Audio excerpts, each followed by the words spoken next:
Afternoon, everyone. Welcome to today's presentation and conversation about the Maine MBA program. My name is John Diamond. I'm the president and CEO of the University of Maine Alumni Association, and we're pleased to offer this opportunity in conjunction with UMaine's Division of Lifelong Learning, UMaine Online, and the Maine Business School and the Maine Graduate School. We're about to hear from several people led by the Executive Dean of the Maine Business School, and that's Dr. Faye Gilbert.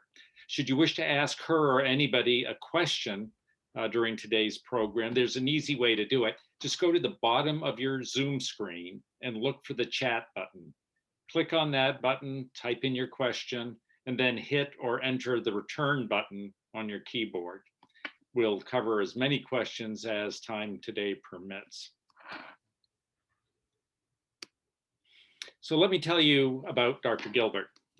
Dean Faye Gilbert joined the university in 2019 as Dean of the Maine Business School. For some of you, the Maine Business School used to be the College of Business, Public Policy, and Health, depending on what period of time you are here. It's now the Maine Business School and has been for several years.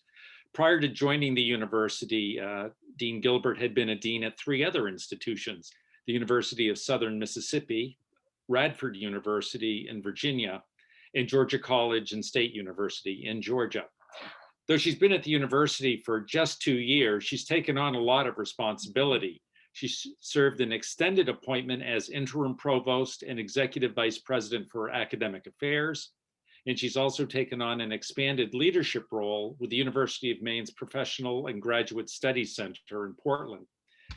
Dean Gilbert received her bachelor's and master's degrees from the University of Southern Mississippi and received her doctorate from the University of North Texas. So with that, Dr. Gilbert, the program is all yours. Thank you so much, John Diamond. I love our Alumni Association and the people of Maine, and to have a chance to talk for a moment about our MBA. We've come a long way in a short amount of time. The enrollment in our MBA has increased 300%. We're expecting over 400 students by this fall. We've added concentrations in the MBA so that MBA students can elect to emphasize accounting, finance, business analytics, sustainability, healthcare systems, food industry management, global policy, human nutrition management, and new, hopefully for this fall, if they're approved, outdoor industry management, nonprofit management, and geospatial technology. For next year, engineering management and aquaculture. So trying to provide the choices and concentrations that students may be interested in pursuing with their careers has been a focus of the program for the last couple of years. We also have dual degrees with the MBA in law, global policy, or information systems. The profile of our students continues to expand. 54% of our students are now from non-business majors. And I think that also applies to many on our panel today who are doing what the MBA was created to do. And that is provide business skills and expertise on top of non-business undergraduate degrees to help people move forward to professional positions or executive positions within their careers. We are attracting students that have about 9 years of experience and that come from across the country as well as Maine. So it is a diverse group of students within each of their classes. Our courses, for the most part, are now in 8 weeks. Many students are electing to try 2 classes per term, whereas in earlier days that only one, if it was going all term and someone working full time, that is a lot to handle and a lot to manage. Now they can average 2 classes per term, taking 1 at a time. So on a slight twist of what we've been saying, I like to think of our MBA as very globally relevant with a huge impact locally. The goal is to deliver executive skills needed to be successful in tomorrow's leadership positions. And I hope you find that it did that for you, and it continues to do that as we go forward. So now for our program, I'll turn the program over to Dagmar Moravec, who is the Director of Online Student Services and the UMaine Goal Developer. And I think the mastermind behind doing this program today to get current alumni talking with prospective alumni of the future at the University of Maine. So Dagmar? Thank you so much, Dean Gilbert. I am Dagmar Moravec, and I've been with the university since 2015. And just by chance, that was the year that we started talking about bringing the MBA online. So in the fall of 2015, we started with 4 students, and it was a very small program, and it looked very different than what it looks like today. We may have at least one of our alumni who started in that time frame, who may remember exactly what it looked like then and how far we have come. When Dean Gilbert was talking about all the changes that have happened is just truly amazing. And I've been very excited and feel really fortunate to have been part of that. We started with 4 students in 2015, and this fall we'll have over 400. They were mostly Maine students in the past and maybe some New England, and now it's become a global program. We have students from all over the globe joining us and all over the US. And so we're very excited to see this global community and reputation growing. And we're excited to have our alumni here to talk a little bit about their experience as MBA graduates and also as being Black Bears from anywhere, because they are all from places all over the US and they started their degrees that way and completed them that way. So let's start with some introductions. I'd like you to talk a little bit about tell us your name and where you did your undergraduate studies, what your degree might have been, and where you're currently living. And then we can talk about your current positions as we get into some of our questions so that the audience understands a little bit about where you came from and what brought you to the MBA. So Elaine, are you willing to start? I am definitely willing to start. Thank you. So hello, my name is Elaine. I graduated from Oregon State University back in 2015, double majoring in international studies and cultural anthropology. Fast forward to today, I now live and work in New York. Great, thank you. Ian, are you willing to be next? Sure, I'm Ian Perry. I'm originally from Rockland, Maine, but now living in Denver. I got my undergraduate degree from the American Military University because I'm active duty military, and it was information technology management. And I started my MBA in 2016. Perfect. Margaret? Good afternoon, I'm Margaret, and I am a resident of New Hampshire, and I work in New Hampshire. I also have and continue to be, was a Maine resident and have a home in Maine, and I go home every weekend. My education background goes back to UMaine, back for an education degree. Actually, I have 2 from back in the 80s, so that dates me. And I am currently not working in education. So that's kind of where this all goes, and we'll get back to that later. Perfect. Jeanette? Hi, my name's Jeanette Brown, and I have an undergrad degree in French. I received that back in '03 in South Carolina, and currently my current location changes week by week, it seems. Due to COVID and remote work, I've been nomadic for the last year, which has been fun. But physically at this moment, I am in Kittery, Maine, and my current position is I'm a sales manager in the specialty food industry. Perfect. And that leaves us with Trey. Yeah, good afternoon, folks. I'm Trey Stewart. I live in Presque Isle. I was born and raised in Presque Isle. Went to Presque Isle High and then to the University of Maine for my undergrad, graduated in 16 and started my MBA program in that same year. And I now attend the University of Maine School of Law. So can I start with you, Trey? What motivated you to start your MBA? Can you talk a little bit about what made you decide to do that? Sure. So the MBA was a really great fit for where I was at in life when I first graduated from my undergrad. Like I said, I graduated in 2016. That same year, I was running for the legislature in my hometown in Presque Isle. for the House. And regardless of how that race went, I knew that I wanted some other higher education, and particularly had an interest in business. That was one of my minors in my undergrad. And so it was a really good fit. It worked with the schedule, the remote aspect of it. Before COVID and everything was remote, it was really sort of cutting edge. So I actually really got used to Zoom back then, and has sort of fallen into it naturally since then. But so that was sort of, it coincided really well because my first term was 2 years. It was a 2-year program for me, and then allowed me to be wherever I needed to be, whether it was in Augusta, Presque Isle, or any other part of the state or the world. I could still maintain my studies and do what I needed to do there, and get a quality education, while still, engaging in the legislature and everything that life entails. Perfect, thank you.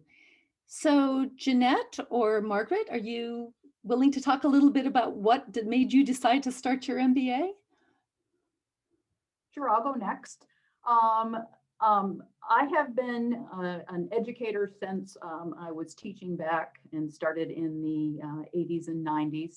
I got into banking, but I continue to do teaching within banking, oftentimes either in-house for my own employees or collectively with groups, Maine Bankers Association or the Center for Financial Training.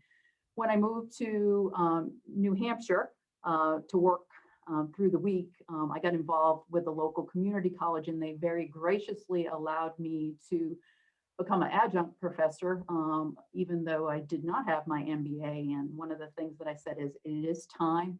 Certainly, I've been career coached over the years that certainly would be beneficial for my own advancement in banking. And so I took the jump in 2018 and knew I needed to do it all online because I'm in New Hampshire during the week and home in Maine on the weekends. And so I was able to, in the 2 years that I was focused on that, I was able to take and do every course online. I did not step foot into a classroom, and I valued the experience. It was wonderful. Great, thank you. Jeanette? Yes. Yeah, so I had mentioned I had the bachelor's in French, and but found myself on a path of sales and business development, and really regretted not having that stronger business background and felt held back by that lack of experience. But over the years, I always had some excuse or obstacle not to go back to school. But in 2016, I learned about UMaine's online business certificate program. And having been out of school so long, it was kind of the best way for me to like dip my toes back in the water. And so I enrolled in that with the understanding that I could then, roll that towards my MBA. So I was able to get my business certificate in 2017 and then rolled it into the MBA. But during this decision time, I was managing a team of over 30 sales reps in the Southeast US while living in Maine, and just had concerns about being able to manage time and demands of career and studies. So online education was the only option for me, and UMaine's program was flexible enough that I could make that work. So, in general, just, to answer that, my desire for that stronger business background coupled with the flexibility of the UMaine's online MBA were the primary motivators in that decision. Thank you. And Ian, could you tell us a little bit about what made you start your MBA? What motivated you? Sure. So I was living in Texas at the time. I had just finished my undergrad, and as many of you know, if you stop running, it's really hard to start running again. So I wanted to just jump right into another degree. But like Jeanette said, I had a lot of things that were working against me as far as time management. I was a drill instructor at the time, so there's not a whole lot of time left in the day after that. And I had orders to Germany at the time as well. And so I was kind of dabbling, looking at schools that offered online business. I wanted to do business because I feel like at some point I will take the uniform off, and no matter what I want to do it for myself at some point. And so I think the MBA gives you that opportunity to kind of make those connections happen. And so I was looking at schools and I was like, I could go to UMaine because that's where I'm from. And then it just so happened that there was a death in my family, and I had to be back in Maine to take over my family business. And so at this point, I say I have two MBAs, the one that I earned from the university and the one that I earned from the bank telling me that I had to pay them lots of money, otherwise they would turn my accounts off. And so I think that it just so happened to work really well. While I was home managing all the business stuff, I ran up and spoke with, at the time, Scott Spolin, and said, hey, like, I'm kind of in a pickle. The bank is telling me I need to do all this stuff and I have no idea what they're talking about. Please take me into the school. And he said, sure, you're in. And so I managed to get my degree done in the 3 years that I was in Germany, and then just a little bit of time here in Denver, and I graduated last year. So That's great. Thank you so much.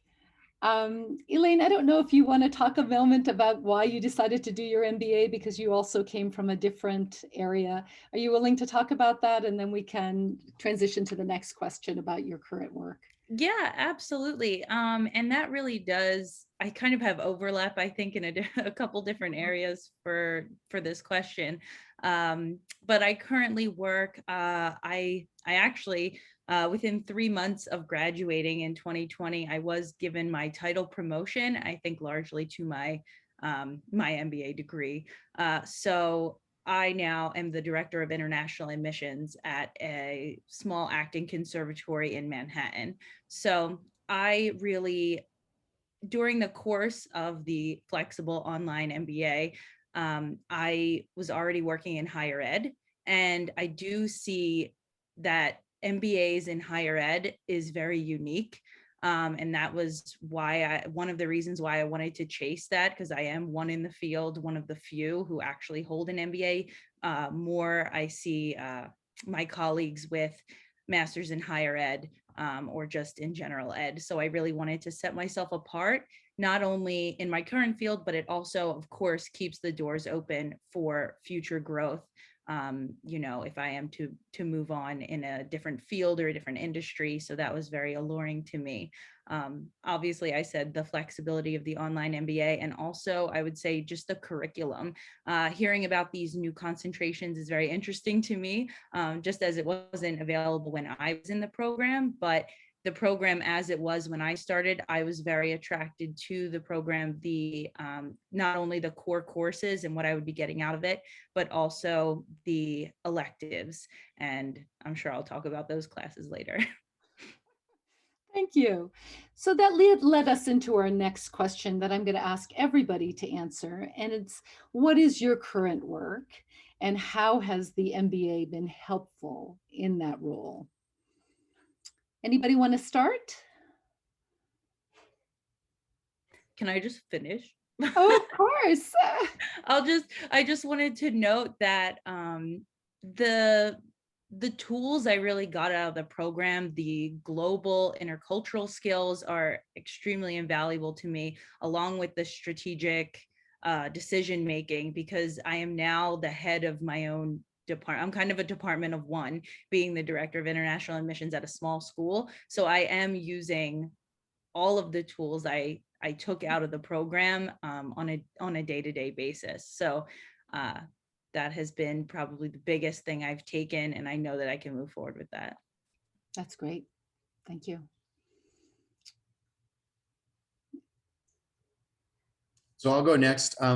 So for me, I've always had an IT background, but because the military grows its own leadership, as I've grown in my position and rank, I've kind of gained less and less of the technical expertise, and now I manage people.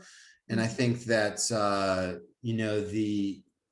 MBA really helped me kind of put pieces of that together, as far as managing people, identifying, change management. These are all things that are, so it's not strictly business. I'm not chasing a bottom line, and I'm not trying to get investment capital. I'm not trying to do those kinds of things. But we are trying to, create effects and produce results, same as a business would. Obviously paid for by your tax dollars, so thanks for that. But yeah, I think the MBA really helped me kind of put a lot of this stuff together in a different scenario and help me to bring new ideas and new ways of doing things into my career. Great, thank you. Jeanette or Margaret? I can go. So in terms of what we're doing now, I am a sales manager for a specialty food company based in Sicily, Italy. It's not what I was doing last year. Last year when a lot of, industrial changes because of COVID, I was laid off at the end of March. And so here I am, finishing up my MBA, out there trying to find a new career path because I was also realizing that the career I was in was not the right fit for me. But I was able to secure a new position within a few weeks, thankfully. But one thing that really helped me was, even though I was so close to graduating, knowing that I was going to be holding an MBA in a month was definitely gave me a competitive advantage in the labor force with my applications. And I'm the only person in my company with an MBA, which is also my president thought that was a really great skill and tools that I brought with myself in that application. But overall, I just felt that my studies at that time had given me such a great business acumen in discerning my career path, identifying my strengths and how, during my whole process was developing those strengths. So just in making those major life decisions and which way to go, I gained a lot of that skill just through the MBA program. Trey, are you open to going next? Sure. So prior to going to law school, which I started, I'm in my second year now. And I could say too, from a law student's perspective, there's not a lot of law students that have any sort of business background. And I think that gives you a distinct perspective on things when you're, reading through a case and trying to figure out what happened and what went wrong and why somebody's suing somebody else. It's helpful to understand what they're talking about because there's a lot of different entities, different organizations, different businesses, different complex things that went wrong, and that's why they're in front of you. Prior to that, though, I was working for an economic development company up in northern Maine called the Aroostook Partnership, and having that sort of education, formal education, that allowed you to sort of dig into what the businesses in a region were struggling with was really helpful, to be able to know like how things should work in an ideal scenario and then how they're actually working and playing out, and particularly in rural Maine, which has its set of challenges, was a really useful benefit. And then of course, in the legislative front, I think the biggest impact for me was with regards to the state budget, and trying to understand how that works, because it's the single most important thing that the legislature will do. And yet so few people actually understand how it all comes together, how it works, and what it is that you're ultimately, what product it is you're trying to get to, and how it impacts the state after that. So all of those things, it's been a useful tool for me across basically everything that I've been involved in. Margaret. Yes. As I think about what I'm currently doing, I've been in banking for a while now, and I think about how the MBA helped the career that I continue to advance on. One of the things that comes to mind is within banking, you can advance in banking with just a high school diploma. Lots of entry-level bankers come in that way. They work up through the ranks. But what I think that doing some education outside of just the real life day-to-day education that these folks get is that I think it certainly builds on your foundation, certainly helps your leadership skills, and certainly sets you in this industry above some of your competition for the next role, for the next thing that you're going to take on. When I was in Maine working for a small bank, I didn't really think of excelling and taking on those challenges. And when I moved to this much larger bank in New Hampshire, those, just there's so many people and there's so many options here that those desires were triggered at that point in time. And so I did say I can do this and I can juggle working 50, 55 hours a week and taking courses at the same time. Came out on the other end and said I can do more now than I could do and I thought I could do then. So certainly my engagement and my ability to tackle lots of things at the same time has improved. Wow, that's a great example.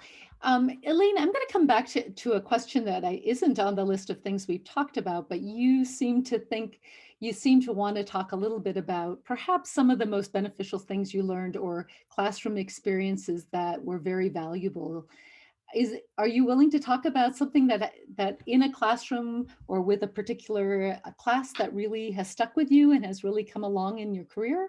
Oh, well, specifically because I work in the international field, and I can give a shout out to Jeanette as well. We both participated in the faculty-led excursion for the international field experience. I don't know if it's still being offered within the MBA program, but it was very invaluable to me and my circumstance. Basically 12 students, along with 2 professors, we were able to travel overseas to Colombia and visit various Colombian businesses and really get a different take on not only various industries in these countries with in an emerging economy, but also gather the cultural insights alongside that.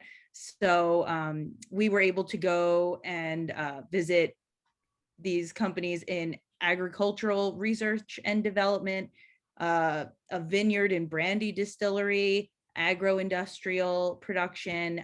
We also went to a coffee plantation. So it was very, the itinerary was incredible. And the professor who took us was, we all keep in touch with him just for the experience that it was.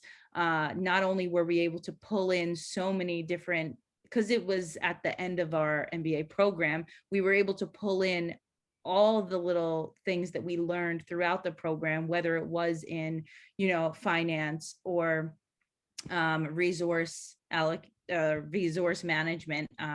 There was just so many things I got out of that, going into these various businesses in a different cultural, with a different cultural perspective, pretty much. So would you say that was one of your favorite memories from your business school experience? Absolutely. Absolutely. It was this incredible trip that was a part of my program. We got to do coursework alongside it that will always stick out in my mind as just the culmination of all of the core courses and what it could be applied to. Taking that step back and kind of applying all those core courses to a practical setting. Anybody else have a favorite memory that they're willing to share of their business school experience? Dagmar, if I could interject, I'll just kind of run off Elaine and talk about that international experience. So mine was, I was signed up to travel to Sweden with my classmates in that course, and COVID did not allow that to occur. Mm. And so we did continue on. We had to be adaptable. We needed to determine, what were we going to do? How were we going to gain that type of experience virtually? So we had the opportunity to speak with folks in Sweden. We did a ton of research on some businesses. We kind of looked at some stuff culturally. We did a dinner. We got together. We all cooked in our COVID worlds and got together and shared our meal and what we had done and kind of the history of that particular dish. So I would speak to, and I'm excited that you guys actually got to go outside of the country and experience that. But I think even this group that didn't have that opportunity walked away with an awful lot from just being adaptable and making it happen and kind of traveling along that road together. That's great. Anybody else have a memory of a specific class or a specific experience that really stands out, that really made that they remember as a fond memory, or that it really made a difference for them? So I will jump on the international field study bandwagon here a little bit. So mine was in 19, I think. We did the UK and Ireland. So for me, you know, being in the military, like I'm in the E8 now, and there's something that goes along with the rank. So people, when you wear your rank on your chest, and so when you walk in when I walk in the room, people stand up, and there's a level of like understanding of what I kind of have to offer with that rank. And what was interesting about the international field study is that, so at some point I'll take the uniform off and I'll walk into rooms where nobody has any idea what I have to offer. And I'll have to figure out how to make sure that they understand what it is that I have to offer. But the international field study gave us an opportunity to really like meet face to face with people. So like when we went to the UK, we met with managers who manage finances of like trillions of dollars in assets. We met with members of parliament. We met with people who are building, you know, the Irish, you know, commerce to the world. A lot going on with Brexit and this kind of stuff. And so we're sitting in rooms with CEOs and very important people who are making very important decisions. And we're able to have a conversation with those people as if we speak their language fluently. And I think that was probably one of the most important experiences for me personally. But then the other piece of it that I think we can't skip over is the passion that I got from pretty much all of my professors throughout all my courses, like, you know, the Dave Barretts and the Patty Miles of the world. Like they just have a passion for what they're teaching that comes across in the way that they teach it. And you can tell that they really care about giving you the amount of the tools that you need to be successful, whatever you define success as. And so I think that was, for me, that was the other really big piece of it. Like I'm, you know, from Germany, my courses, some of them were synchronous, so I had to dial in. But of course, you know, 6 p.m. in Maine is midnight in Germany. And so I would dial in at midnight and I'd be done with class at 2 or 3 a.m. And so the passion that these people had for their subject matter was essential for me to actually be able to pick it up as a walking zombie. So definitely appreciate that. And that's a shout out to all the professors at UMaine for that. That's great. I would actually give a quick follow-up that, you know, I would echo the way that the online program is delivered. Even before, you may be a little skeptical. I mean, yes, everybody's taking classes virtually, you know, amidst COVID, but if you're entering an online program, you may have a doubt that it may not be what you're expecting if you're used to in-person class. And I mean, you're Dave Barrett, of course. I never felt that at all. I felt that I was still getting that high caliber in class, you know, learning from the online program. Great. Jeanette or Trey, do you have any memories that you'd want to share about your experience or a specific experience? Well, Elaine and I had the same one. We're on the same trip. But no, to, you know, just echo that. And I think that everyone's on the same page with this. If you ever do have the opportunity to take one of those trips, I really recommend it, especially as an online student where you don't have that in-person connection with the other classmates and students. It's so important because it really makes you feel like you're part of it. You know, I didn't set foot on campus until 2019. And I'd already been in the program for a few years. So, you know, just that, and that was special for me, just being able to have that connection to the campus and felt like I was really part of it. That's great. Trey, do you have anything you want to share? Yeah, I did the UK trip in 2019 with Ian as well. And that was certainly, I mean, that's like the memory that, you know, sticks out throughout the program. But the other one too is graduation. You know, as you are looking at most of these folks through a Zoom screen, and then, you know, you don't get the chance to connect with them until, you know, the very end. And that was something that and I was familiar with the campus, right? I did my undergrad there. So it was more about meeting the people face to face. That was an event that definitely stood out to me. But going through it, and thinking back about it, the program is, it's very foundational, very fundamental, but at the same time, it's also incredibly contemporary, between the courses that are offered, e-commerce and, digital. I took a number of, digital based courses, which is probably not the right way to refer to them, but that were all incredibly contemporary and, gave you sort of a one-up on other folks that maybe they just have an undergrad degree in business, but didn't really, dive into any, online marketing or anything like that. Was sort of that laser focus on, this is the way that the economy is moving, and we're going to make sure that by the time that you leave here, you're able to compete with anybody in that economy. And that was something that in hindsight sticks out a lot now, and I lean on quite a bit. That's good. Sort of leads me to the next question. So I would ask you to sort of start with it. So what is a skill or a group of skills that you learned during your MBA that you use daily or frequently? Do you want me to start that one? Yeah, if you'd Sure. be willing. You sort of were talking about it, so it seemed like a natural segue. Sure. Well, this is a good example, I think. So in 2020, when the pandemic first hit, there were still, like, for me, I decided I was going to run for the Senate about a week prior to COVID happening. And, in hindsight, I don't know if I would do it all over again, but we made it through. And it was all virtual, right? So in the past, particularly up here in Aroostook County, you could go door to door, literally just talk to folks, and you could engage with them on a one-on-one basis and physically meet with them and go to bean suppers and fairs and festivals and all that. And everything was canceled. So then what do you do?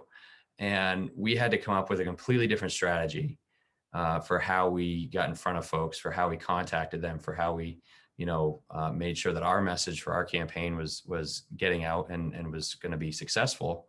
And I found myself routinely, falling back into the things that I had learned throughout the MBA, and specifically in those courses that were geared towards, a digital-based economy, because that's, we're not selling products, but we are selling, a candidate, and it's sort of the same idea. A lot of those same fundamentals are true in campaigns and politics as well.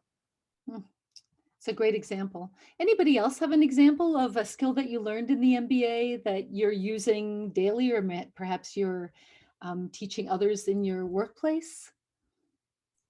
So I can jump on what Trey said a little bit. I moved out of Maine in 2002 when I graduated high school. And I think there's something about Maine people, and anyone from Maine will tell you this, but there's something about Maine people that's super special. And I think it really comes down to, if your power goes out and you can't get up your driveway to get to anywhere you need to get to, you have to rely on the people who are close to you in your community. And so I think relationships are the one thing that really Maine people, over most other people that I've met, I mean, even people from other rural communities don't really have that kind of almost instantaneous, endearing kind of attitude that Maine people do.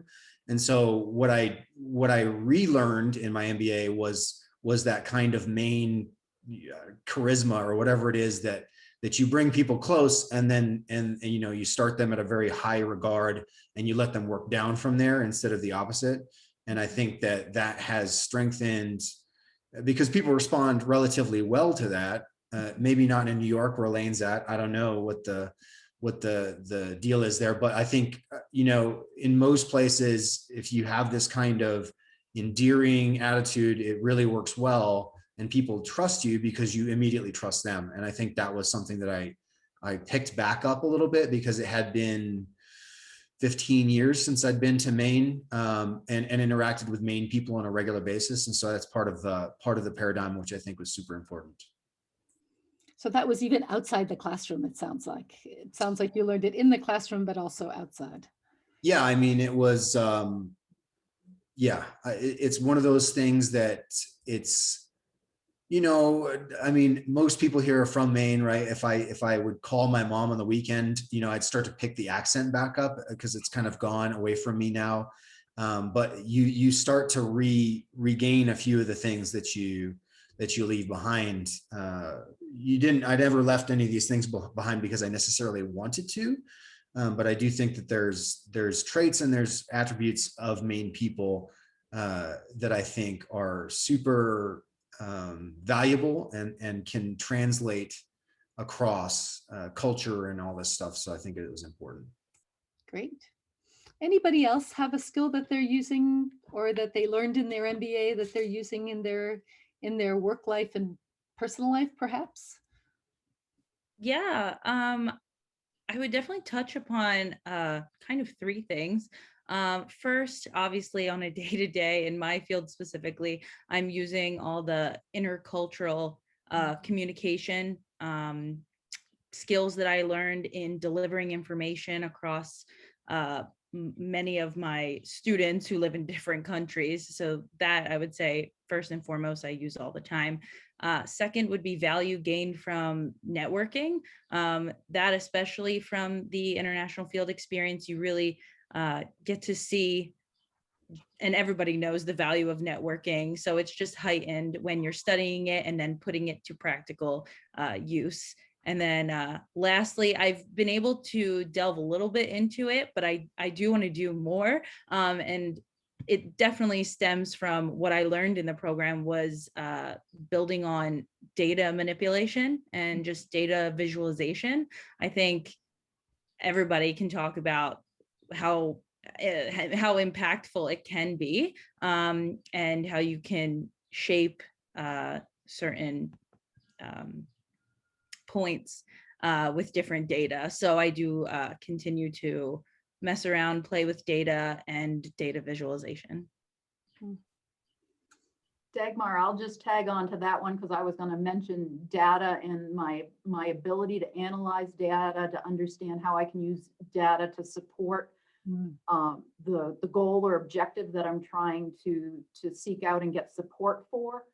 Prior to my MBA, I didn't have the skill set, and working through a variety of courses, whether they were analytical in nature or whether it had some type of group component where we were trying to bring some project together, and that presentation and having that support information in there certainly was a skill set that I was able to polish, that I'm able to use very well today.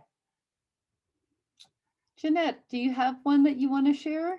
Oh, sure. Yeah. One thing I just keep, in the back of my mind was thinking about how there was so much real life application when I was going through the MBA program that in my career path, it was interesting how I was thinking I was just going to take what I had taken from, the MBA program and applied it to my career. But I found that I was taking experiences from my career and putting it into my studies. And it gave me such a great perspective on things that made me appreciate waiting for a while before I went back to school. And while I maybe didn't intend to wait 13 years, it's just how it happened.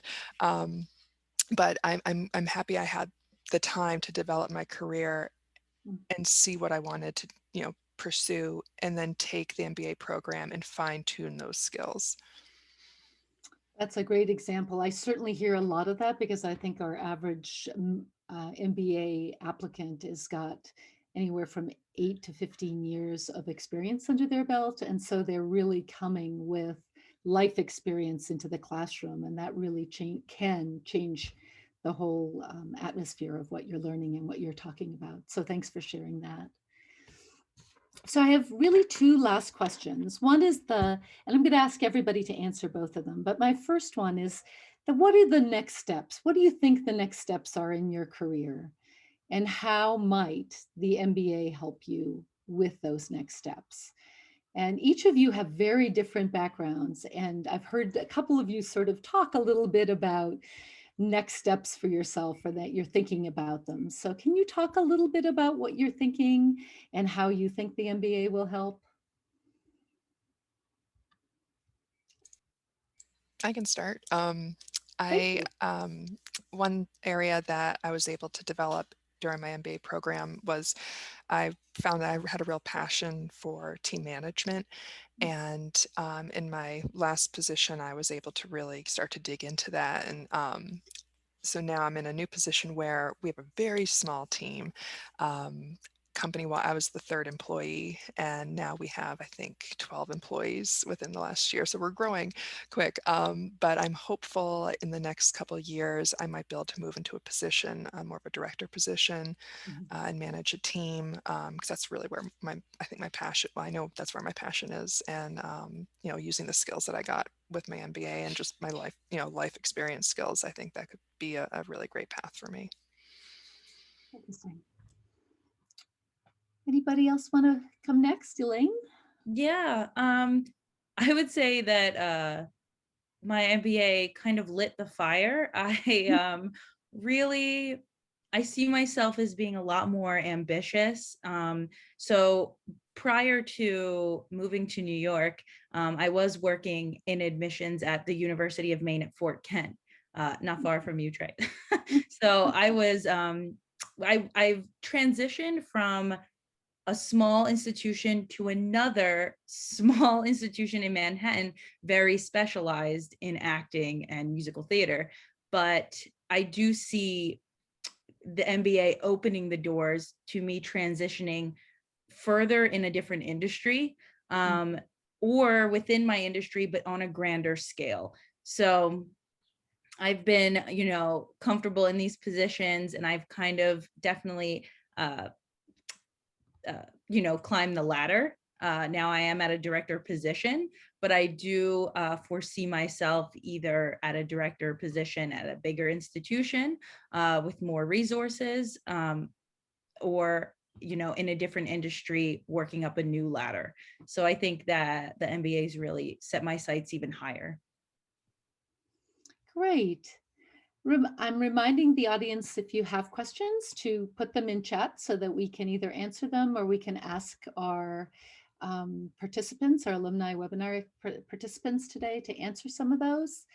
On that note, I'll ask either Ian or Margaret or Trey, what are your next steps in your career, and how do you think the MBA might be helpful? So for me, like I said, I have the option in September. I'll be at 19 years. And so I'll have the option to submit for retirement, or I continue to go forward to wherever this takes me. So in December, I actually transitioned from the Air Force and I moved over to the Space Force, which is this new branch that's being stood up. And so it's incredibly small. And so what I've kind of come to realize is it's like the closest thing the government gets to a startup. And so it's super interesting to me because it kind of opened up some headroom, or what it felt like headroom for me. So as an E8 in the Space Force, I'm one of like 80 E8s in the entire branch, whereas the Air Force has thousands. And so for me, it makes me think, okay, maybe I can continue to develop how this looks. If it's a new thing, I can develop what it looks like and kind of set it up for the future. And I think that from an MBA perspective, right, we always learned, how do you identify a specific consumer need, and then how do you deliver a value to your customer? And so if I just kind of reframe that and dovetail it a little bit into, okay, again, I'm not trying to create a product or service. What I'm trying to do is deliver value to my customers, being the American people. What can we deliver as value, and how do we do that? I think it's been important for me to be able to frame things in a meaningful way, because when outsiders look at the military, they're like, you guys just walk around on base with guns all day or whatever. That's like what you do, right? No, that's probably not what you would want to spend tax money for me to do. But it is important for me to frame things and be able to deliver value in a meaningful way, but not doing things the exact same way, because this is a brand new service. So why would I do things the same way that were done in the 18th century or something? It's we have to rethink and reframe, and that's been pretty interesting to me overall. It does sound like a government startup a little bit. I can understand how you would look at them together. That's really helpful. Margaret or Trey, can you talk a little bit about your next year and how the MBA or the law degree is going to help in your case, Trey? Margaret? I can take and go first, and then Trey can follow after me if that's okay. Yep. My career path, certainly as I moved to a much larger banking organization, I came in at the vice president level, and I can share with this group in the audience that this month I received a promotion and I became a first vice president. With that came new responsibilities, new roles, and I will certainly continue to work towards that senior vice president role, which is where my vision is at on the operational side of banking. So what I think the MBA does for me is, I was talking about adaptability, with my international study that didn't occur, and how we just took what we had, we made it happen. And it was okay. It certainly wasn't what I was expecting, but the outcome of it was positive, and I think back upon it fondly. I think that the MBA, in all of the courses I took, and all of the people that I worked with, and all of the groups, all of the papers that I wrote, is just my ability to recognize, what do we need to do, where do we need to go, and how can I allow us to adapt, to continue to grow, service customers, service the employees that are working here, to make this be a great employer, so that we can continue to be viable in an industry that changes week to week oftentimes. Great, thank you. Trey? Sure. So I could see it going in a number of different ways. There's certainly a significant benefit if, I throw up a shingle and just start a small practice in, northern Maine, which, I'm certainly inclined to do at this point. There's also a benefit too. There's a lot of lawyers who are good attorneys, but are not necessarily good business owners. And you still have to find a way to make money at what you're doing and your craft. And so, finding ways to build not just a good law firm, but a good small business as well, is an asset for either a small firm or a large firm, depending on, where you end up. And I'll say too that we did a number of, one of the professors that I had, Nori Jones, would work with a lot of small businesses around the state, which I thought was an incredibly practical and realistic exercise that we did on multiple occasions. Basically, in any class that you had with her, you're actually solving real world problems and trying to figure out, as you're working with small business owners in Maine, which would ultimately be something that an attorney would do as well, to diagnose their problems, figure out what's going on with their business, how can you make it better and build a better mousetrap. And that's something that I think will carry over, that exercise, figuring out how do you go about it, where do you start, was something that I think was a really good experience that I'll be able to apply no matter which direction you end up going, small firm, big firm, or, business consulting or in-house counsel, you name it. That'll be a helpful tool in the tool belt. Great. And I do have a question coming in from the audience that I'd like to jump in on, because I thought it was a very interesting one. It is, how has COVID affected your career, and how has the MBA kind of added to your ability to cope in the pandemic environment? And the second part of that question is demand for employees who hold an MBA affected by the pandemic.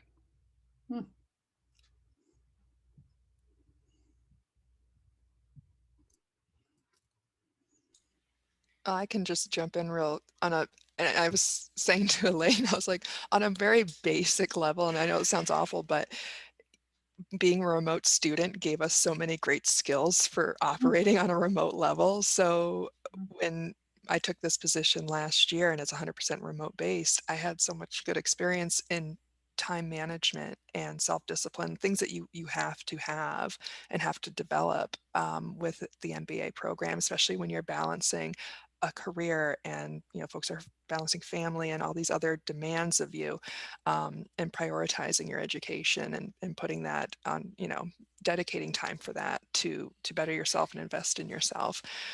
So that's definitely something that played a part in it. But COVID's effect, at least on my career path, pretty much jump-started it. I was laid off and needed to find a new position real quick. And the company that I applied for was in Italy. And at that time, in mid-March, seeing everything going on in Italy, I thought, what am I doing? Like I'm going to get laid off again in a couple of weeks. And thankfully, Sicily wasn't affected like Northern Italy was, but I mean, on that level, but, and everyone at our farm has been healthy and safe, but it was one of those eye-opening experiences that helped me see what I wanted to do and really gave me that kick that I needed to wake up and, use these skills that I had invested so much time in growing. Anybody else? So yeah, I would agree with Jeanette that it made the transition back last March when we went from, everything's in person operating normally to suddenly overnight, you're using Zoom, and most people didn't even know what Zoom was, right? Whereas, we've been in that world for years in some cases. It is challenging, I think, to build relationships. That's like the number one thing that I think is missing right now and is more challenging to do. But I think it's easier if you've adapted to virtual, relationships anyway, to be able to make those transitions and continue and start new relationships with other folks, particularly as we've gone, however many months into this thing now, and we're still doing it. So I think that there's a benefit to that, to having folks that are comfortable with this kind of setting, that maybe didn't exist, very much before. As Dean, I can honestly say it's changed almost everything I've done, but listening to you all this last hour has made my job worthwhile. I wasn't here when most of you were going through it, but it has been a wonderful walk through the international student experience and what you're taking with you from the MBA. And I recall some of the same feelings when I completed my MBA, not at the University of Maine, but going forward and having that confidence that the skills you learn in a program, when you have passionate faculty who believe in what they do, which is true of University of Maine, more so than most places I've seen or know of, it's true here, stays with you. I'm really appreciative that y'all have come back and are willing to talk about, reflect on what you've learned. So, but COVID has changed quite a bit, and I am a little tired of it and am ready to have a little bit more balance back. But I do think your University of Maine and the MaineMBA has learned a lot this year as we have adjusted to the teaching environment, added options, and worked with DLL. So, but thank y'all. I just had to jump in and say that. So. Thank you. Anyone else want to talk about their COVID experience or how it might have changed their trajectory? If not, my last question is, I'm going to ask all of you, and then we'll turn it back to Dean Gilbert for concluding. But I wonder, what advice would each of you give to someone who's thinking about starting an MBA? What advice would you give them? Do it. No. I remember, if I can start, I remember I was coming from a non-business background, I was very intimidated by the MBA, by the coursework. I, like Jeanette, started with the certificate program and then continued through the full program. But it's almost self-fulfilling prophecy. You know, we were all working full time. If you believe you can do it and really sharpen your skills in time management and, you know, allocating this time to study and this time to work and setting deadlines, it gave me a lot of practical skills to use moving forward that I may have not have gotten together so soon. That's going to benefit me for my future career. So I did it, you know, I started like a year after I graduated undergrad. But you can start at any time. I think it's a great program. Thank you. And yes. Thank put you your for mind starting, to it, Elaine. you can do it. Anybody else? Who else can give some advice? Trey. So my appeal would be to folks that don't maybe have a background or an undergraduate degree in business, because I think that's where the value add really comes from, is that when you bring those different perspectives, those different backgrounds into, you know, the fundamental concepts of business and you know, the basic principles, you're able to provide, I think, much more of a benefit. You know, if you've got a background in science or in, you know, maybe in liberal arts or something else, and you're doing something completely different, you'll notice probably a lot of the folks around you have those same sort of backgrounds, right? And so if you can find something different like an MBA that is a pretty universal kind of degree, that'll add a lot of value to both your organization and yourself. And so I certainly think it's got a lot of value and is worth doing. And the price is right. You know, at UMaine, the bang for your buck is about as good as it gets. And so particularly if you're in state. So if you live in the state of Maine and you're doing something weird and you're maybe in a rut in your career, that's a heck of a good way to, you know, change the path that you're on and do something that's going to be a positive for you long after you're done with the degree. Thank you. Jeanette or Margaret or Ian? Yeah, just to echo what Elaine was saying, you know, with both she and I starting with the business certificate program, you know, start small. There's no, you can't lose anything by starting with one class. And during the whole program, I just took one class at a time just to balance it. And I mean, it took me 4 years, but I hold an MBA now. And, you know, it was kind of nice, like having that for that 4 years, you know, always being able to, you know, I was constantly learning something new over the course of that time and learning things that I might have not normally looked into, you know, and just broadening my education with that. So yeah, start small. That's great. That's good. Good, really good advice also. Margaret. I'll take that and just say my advice would be to jump in, start small, start big, try one course, try 2 courses, pick something that is engaging or looks exciting that you think you might have an inclination to take and do well with. Once you get going, you know, your classmates are wonderful and helpful. The instructors, certainly the professors, they're engaging. They are stretching you, certainly building that foundation all of the time, and you just get on a roll. I started out with 1 class each semester. I do a summer course, and when I ended, I'm like, yeah, I can do 3 of these at the same time. Not sure I did survive that, but you get really good at time management. I bet. That was a big load you were carrying, Margaret.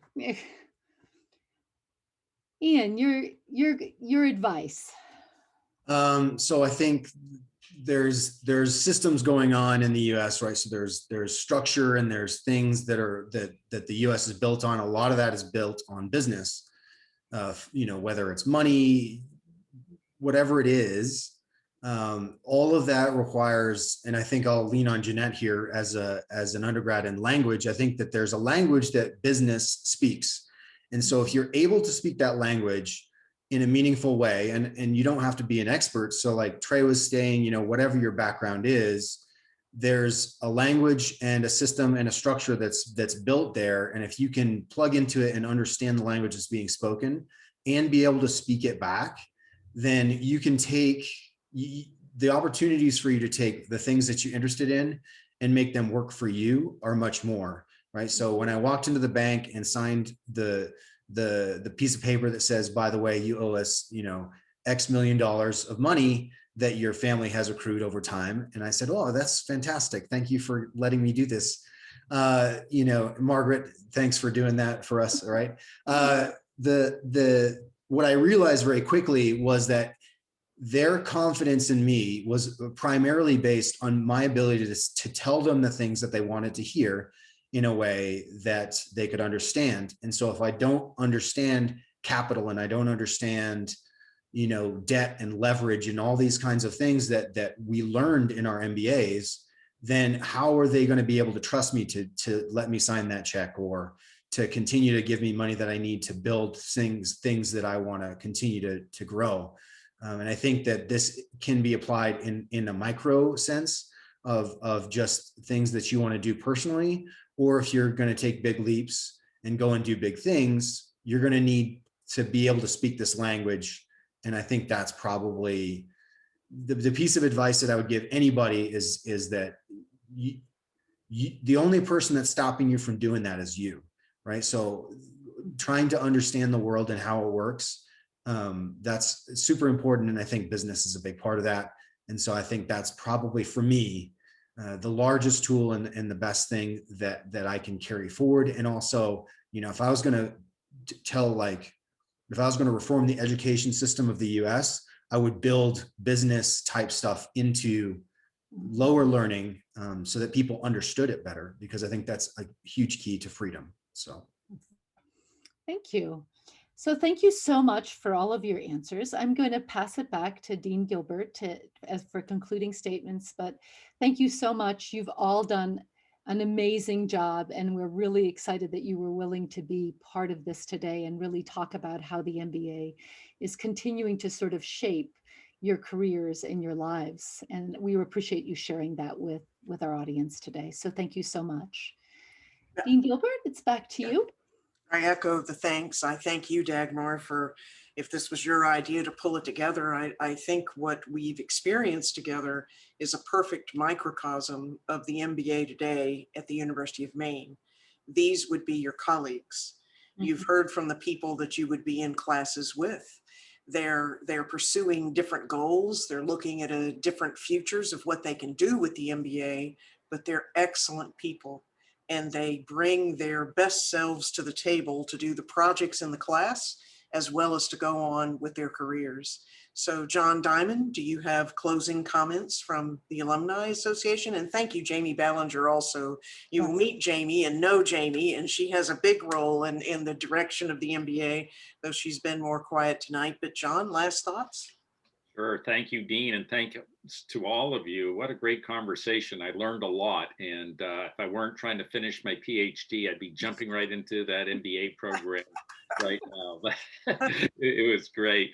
And Ian, Margaret, Jeanette, Elaine, and Trey, really, you're great ambassadors for the program. And I'm so pleased to hear how much you got from in your UMaine experience, and looking forward to others learning from you and following the path that you've taken. I forgot to mention, by the way, that Trey is on the Alumni Association's board of directors and plays an important role there. So he's not only an MBA grad, but he's a friend and also one of my bosses. So thank you for that.